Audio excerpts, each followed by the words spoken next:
नमस्कार साथियों, स्वागत है आपका। राज्य सरकार के अंतर्गत आज हम विधान परिषद का अध्ययन करेंगे। देखिए, विधान परिषद सभी राज्यों में होना अनिवार्य नहीं है। जैसा कि मैंने पहले बताया था कि एक राज्य का विधानमंडल राज्यपाल और 2 सदनों से मिलकर बनता है, जिसके अंदर ये भी मैंने बताया था कि भारत के अंदर सभी राज्यों में विधान परिषद नहीं है, कुछ 7 राज्यों में विधान परिषद है। तो आज हम इस विधान परिषद का अध्ययन कर लेते हैं, जिसके अंदर देखिए विधान परिषद के अंदर इसका गठन अनुच्छेद 169 में इसके गठन का उल्लेख किया गया है, जिसमें विधानसभा में बहुमत से तथा उस विधानसभा में उपस्थित और मतदान करने वाले सदस्यों के 2/3 बहुमत से इस निष्कर्ष पर पहुंचा जाता है कि उस पर्टिकुलर राज्य को विधान परिषद की आवश्यकता है या नहीं। यदि वह इसकी आवश्यकता महसूस करते हैं तो वो अपने इस प्रस्ताव से बहुमत से ये निर्णय लेते हैं, फिर आगे संसद में ये प्रस्ताव पहुंचाते हैं, फिर संसद इसके ऊपर निर्णय लेती है। फिर अगर वास्तव में आवश्यकता होती है तो उसके अंदर वहाँ बिंदुओं पर उनका मूल्यांकन करके उस निर्णय पर पहुंचा जाता है कि इस राज्य में विधान परिषद की आवश्यकता है या नहीं। फिर उस निर्णय के आधार पर उस राज्य में विधान परिषद बनाया जाता है या नहीं बनाया जाता है, ये बाद की बात होती है संसद। ठीक है, अब देखिए विधान परिषद के अंदर इनकी सदस्य संख्या के ऊपर हम चर्चा कर लेते हैं। देखिए, विधानसभा के 1/3 से अधिक सदस्य इसमें नहीं हो सकते। यानी हम देख लेते हैं कि जैसे राजस्थान विधानसभा के अंदर 200 सदस्य होते हैं, राजस्थान विधानसभा के अंदर 200 सदस्य होते हैं, तो उन 200 सदस्यों का 1/3 सदस्य या 1/3 भाग वो विधान परिषद में हो सकता है। ये उदाहरण के लिए मैंने बताया कि जैसे राजस्थान में अगर विधान परिषद नहीं है, राजस्थान में विधान परिषद नहीं है, यदि राजस्थान में विधान परिषद बनती है तो इसके अंदर जो विधानसभा में जो सदस्य हैं लगभग 200 सदस्य, उन 200 का 1/3 भाग निकाला जाता है। यानी 200 में 3 का भाग दिया जाता है, तो जितनी सदस्य संख्या निकल के आती है तो वो हमारे विधान परिषद की संख्या होती है। तो ऐसा अन्य राज्यों में भी ऐसा ही प्रावधान है।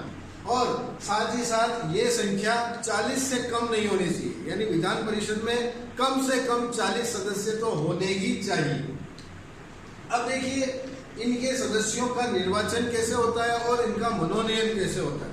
देखिए, निर्वाचन के लिए होता है कि जैसे 5/6 भाग विधान परिषद के 5/6 भाग सदस्य तो चुने जाते हैं, यानी निर्वाचित होते हैं, और रहे 1/6 भाग इनका मनोनयन होता है। देखिए, समझने के लिए जैसे कि ये एक पूरा हिस्सा है और ये 1/6 ये भाग और ये है 5/6 भाग। ये 5/6 भाग तो हो गया निर्वाचित, है ना, और ये भाग हो गया मनोनीत। तो ये जो सदस्य होते हैं इनका चुनाव होता है, इन सदस्यों का चुनाव होता है। और इस चुनाव पद्धति का नाम क्या है? आनुपातिक प्रतिनिधित्व की एकल संक्रमणीय पद्धति द्वारा इनका चुनाव होता है, जैसा हमने राज्यसभा के सदस्यों का चुनाव के लिए पढ़ा था। और ये चुनाव प्रत्यक्ष नहीं होता, अप्रत्यक्ष होता है। ठीक है, और ये जो 1/6 सदस्य हैं, ये 1/6 सदस्य, इनका चुनाव नहीं होता, इनका मनोनयन होता है। ठीक है, अब देखिए इनके मनोनयन के लिए या इनके सदस्यों के लिए जो निर्वाचक मंडल बनता है, जो निर्वाचित करते हैं इनको, उनमें देखिए अलग अलग कैटेगरी वाइज या स्तर वाइज इनके निर्वाचक मंडल होते हैं। जैसे विधानसभा के निर्वाचक मंडल होता है, वैसे ही स्नातकों का जो ग्रेजुएट हैं, जो पढ़े लिखे हैं, शिक्षित व्यक्ति, उनका निर्वाचक मंडल होता है, अध्यापकों का होता है, फिर राज्यपाल द्वारा अलग मनोनीत होते हैं। तो देखिए विधानसभा के जो निर्वाचक मंडल होते हैं, वो निर्वाचक मंडल जो विधानसभा के सदस्य हैं जो निर्वाचित करेंगे इन प्रतिनिधियों को, उनमें क्या होता है कि कुल संख्या के 1/3 का निर्वाचन जो कि विधानसभा सदस्य ना हो। देखिए, विधानसभा सदस्य क्या करते हैं कि इनका 1/3 सदस्यों को चुनते हैं, जो पहले से विधानसभा के सदस्य नहीं होते उन सदस्यों को चुनते हैं या उन व्यक्तियों को चुनते हैं। फिर इसके बाद स्नातकों का निर्वाचक मंडल जो होता है, वह ये स्नातक ऐसे होते हैं जिनके लिए भी ये कंडीशन होती है, शर्त होती है कि भाई वह स्नातक होना जरूरी है और कम से कम उसको स्नातक हुए 3 वर्ष हो चुके हो, है ना। 3 वर्ष बाद वो इस निर्वाचक मंडल में भाग ले सकता है। और इन सदस्यों का 1/12 भाग को ये चुनते हैं, 1/12 भाग को ये लोग चुनते हैं, ठीक है। इनमें से अब इनमें जो अध्यापक निर्वाचक मंडल होता है, जो अध्यापकों को जो चुनना है, वो क्या करते हैं, वो अध्यापक होते हैं माध्यमिक या इनसे भी ऊपर की जो शिक्षण संस्थाएं होती हैं, उन संस्थाओं में वो अध्यापक होने चाहिए, शिक्षक होने चाहिए। और उन्हें अपनी सेवा यानी अध्यापक के पद को सुशोभित करते हुए 3 वर्ष या उससे ज़्यादा की अवधि हो गई हो, वो अध्यापक इन चुनाव में भाग लेते हैं और वो इसका 1/12 भाग भी वो चुनते हैं इनमें से, ठीक है। अब देखिए राज्यपाल द्वारा मनोनीत, अब राज्यपाल मनोनीत करता है। ये जो हमने अभी ये 3 निर्वाचक मंडल जो पढ़े, ये 3 निर्वाचक मंडल हमने इसके लिए पढ़े थे 5/6 भाग के। अब जो 1/6 भाग है ये मनोनीत होते हैं और इनको मनोनीत करने का पावर या शक्ति राज्यपाल के पास होती है। और राज्यपाल अपने विवेक के अनुसार 1/6 सदस्यों को मनोनीत करता है जो साहित्य, विज्ञान, कला, सहकारिता या समाज सेवा के क्षेत्र में अग्रणी हो, अच्छे हो, पारंगत हो, अनुभवी हो। उन व्यक्तियों को 1/6 सदस्य उन व्यक्तियों को राज्यपाल मनोनीत करते हैं, ठीक है। अब देखिए इन सदस्यों में क्या योग्यताएं होनी चाहिए, विधान परिषद के सदस्य बनने के लिए क्या योग्यताएं होनी चाहिए। भाई हमने विधानसभा के सदस्यों की योग्यताएं पढ़ी, उनसे मिलती जुलती योग्यताएं, बस एक ही फर्क है इसमें कि इनकी उम्र 30 वर्ष की होनी चाहिए, 30 वर्ष या इससे ऊपर होनी चाहिए, जबकि विधानसभा में उम्र थी 25 वर्ष या उससे ऊपर, ठीक है। अब देखिए इनका कार्यकाल की बात कर लें। देखिए विधान परिषद के सदस्यों का कार्यकाल 6 वर्ष का होता है, विधान परिषद के सदस्यों का कार्यकाल 6 वर्ष का होता है, जबकि विधानसभा का 5 वर्ष होता है। और 6 वर्ष के कार्यकाल के अंदर और हर 2 वर्ष बाद विधान परिषद के 1/3 सदस्य ये सेवानिवृत्त हो जाते हैं और उनके स्थान पर नए सदस्यों का फिर वापस चुनाव होता है, निर्वाचन होता है, ठीक है।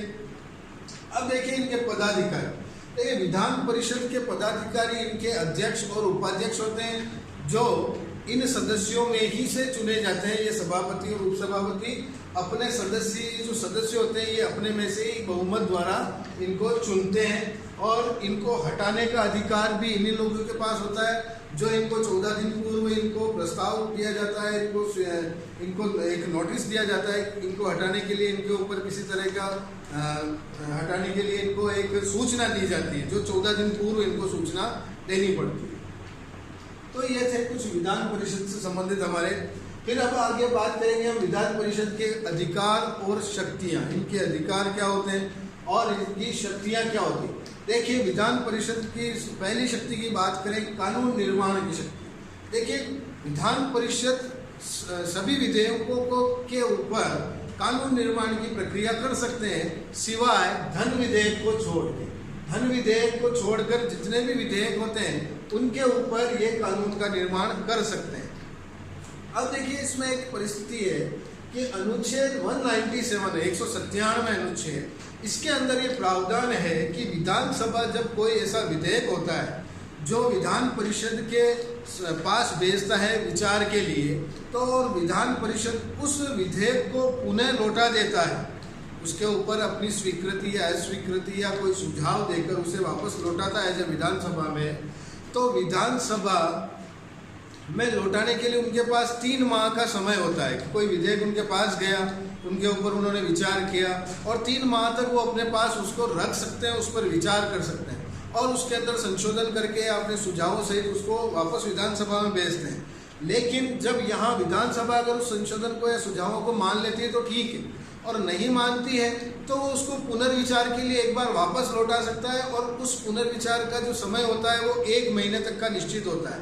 फिर भी वो अगर वो विधेयक विधान परिषद वापस लौटाती है और कुछ सुझाव या संशोधन के, तो वापस लौटाने के बाद अगर विधान परिषद ये संशोधन या सुझाव मान लेता है तो ठीक है, विधानसभा ये संशोधन या सुझाव मान लेता है तो ठीक है, और नहीं मानता है फिर भी ऐसी परिस्थिति में ये विधेयक दोनों की स्वीकृति से पास माना जाता है या स्वीकृत मान लिया जाता है, स्वीकार कर लिया जाता है। उसके बाद अब इसकी कार्यपालिका संबंधित शक्ति का बात कर लेते हैं। कार्यपालिका संबंधी क्या कार्य होते हैं? देखिए, विधान परिषद के जो सदस्य होते हैं ये मंत्री परिषद के सदस्य भी हो सकते हैं और नहीं भी हो सकते हैं। ये मंत्री परिषद यानी मुख्यमंत्री और राज्यपाल के ऊपर डिपेंड करता है कि वो किनको मंत्रियों का विभाग दे या किन्हें मंत्री बनाए। ये मंत्री बन भी सकते हैं, नहीं भी बन सकते। और इनके पास ये अधिकार होता है कि ये मंत्री परिषद से प्रश्न भी पूछ सकते हैं, उनके प्रस्तावों पर विचार भी कर सकते हैं, उनसे वाद विवाद भी कर सकते हैं और किसी निष्कर्ष पर पहुंच सकते हैं। और इस तरह से ये जो सदस्य होते हैं ये मंत्री परिषद पर अपना नियंत्रण बनाए रखते हैं, उनको नियंत्रित किए रखते हैं। ठीक है, तो ये भी एक इनका इम्पोर्टेंट रोल होता है यहाँ। अब यहाँ बात करते हैं वित्त संबंधी कार्य। देखिए, वित्त संबंधी कार्य बात करते हैं धन विधेयक की। देखिए, धन विधेयक का जो प्रस्ताव होता है ये केवल विधानसभा में रखा जाता है, विधान परिषद में नहीं रखा जाता। लेकिन इस धन विधेयक को यदि विधानसभा सदस्य चाहे तो ये विधान परिषद में भेजते हैं और इनको 14 दिन का समय दिया जाता है इस धन विधेयक पर विचार करके उसको लौटाने का। बस इनका विचार का ही रोल होता है और ज़्यादा कोई रोल नहीं होता विधान परिषद सदस्यों का। अब हम बात करते हैं विधानसभा की शक्तियां और कार्य की।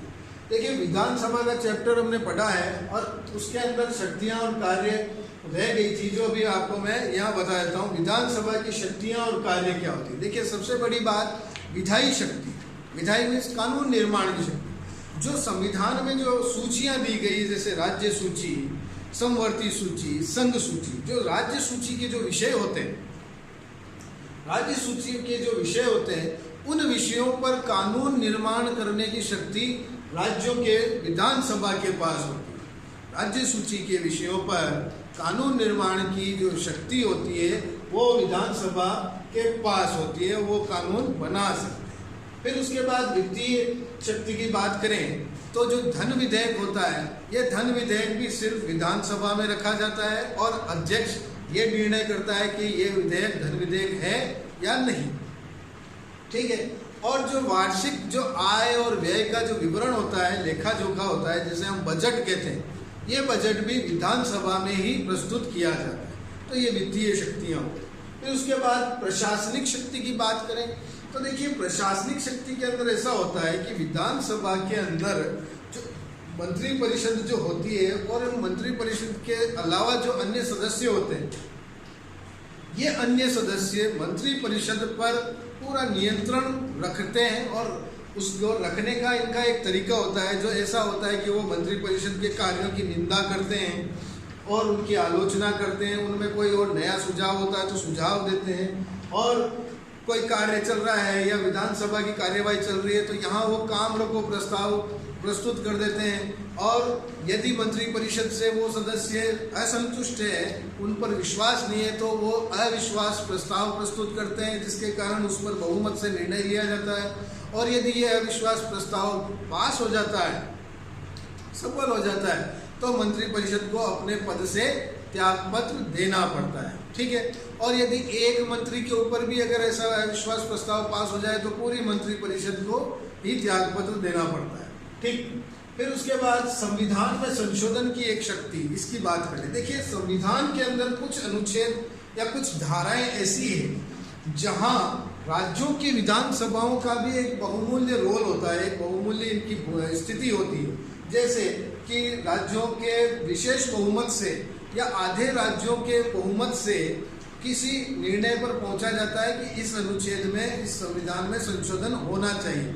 तो यहाँ पर भी संविधान में संशोधन विधानसभा द्वारा होता है। ठीक है, जिसके अंदर अन्य राज्य भी सम्मिलित होते हैं। अब देखिए, विधानसभा के सदस्य होते हैं ये निर्वाचन में भी भाग लेते हैं। अब निर्वाचन किनका?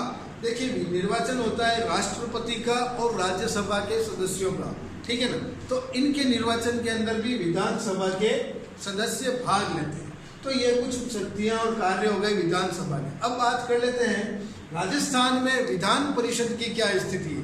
देखिए, वर्तमान में राजस्थान में विधान परिषद नहीं है। ठीक है। लेकिन विधान परिषद बनाने के लिए इस संबंध में एक प्रस्ताव विधानसभा ने पास कर दिया है, जो संसद में प्रस्तावित है, संसद में उसको विचारार्थ रखा हुआ है और संसद उसके ऊपर विचार करके किसी निर्णय पर पहुंचेगी और उसके बाद ये निर्णय लिया जाएगा कि राजस्थान में विधान परिषद होनी चाहिए या नहीं होनी चाहिए। और यदि हो जाती है तो उसके अंदर जो सदस्य होंगे वो लगभग 60 से ज़्यादा होंगे। ठीक है। तो ये आज की अपनी क्लास के अंदर हमने विधान परिषद का अध्ययन किया और उसकी शक्तियाँ, कार्य, उनके निर्वाचन मंडल का इनका अध्ययन किया। आशा करता हूँ आप लोग इनका नोट्स बनाएं और उन नोट्स को अच्छे से पढ़ें। ये वीडियो अगर एक बार में, 2 बार में, जितनी बार में अच्छा लगे, समझ में आए, इन्हें देखें और अपने नोट्स बनाते रहें, जिससे आपका अच्छा एक स्टडी मटेरियल तैयार हो जाएगा। That's all for today. Thank you friends.